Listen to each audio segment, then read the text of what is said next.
But he was one of the first people who really started to notice that I was struggling and to have really honest conversations about my struggle. He wasn't a therapist to that degree, but at least he was willing to talk to me about my approach to certain issues. I remember distinctly, I wrote about this in my book as well, telling him very matter-of-factly when I was initially suicidal. He was one of the first people who found out.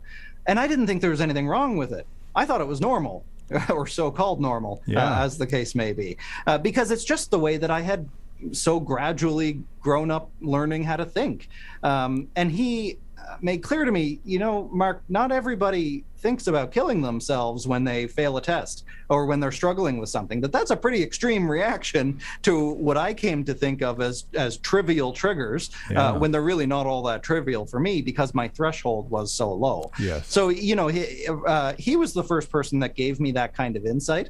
And then fortunately, I've had many Virgils along the way, many guides along the way who have added something else to my view of my mindset, my attitude, that really, it's not your emotions themselves that are the problem. People have strong emotions. Your feelings are not facts. Your feelings are data points. It's what then you do with that data, what you do with those feelings that makes all of the difference. And for me, when I started to learn that I could use my struggle for good, it made me feel like I had a purpose. Maybe I wasn't a victim to my circumstance. Maybe my life was happening for me rather than to me. And that reversal, I think, was what gave me back my agency. It's what made me feel like I could actually do something meaningful with my life.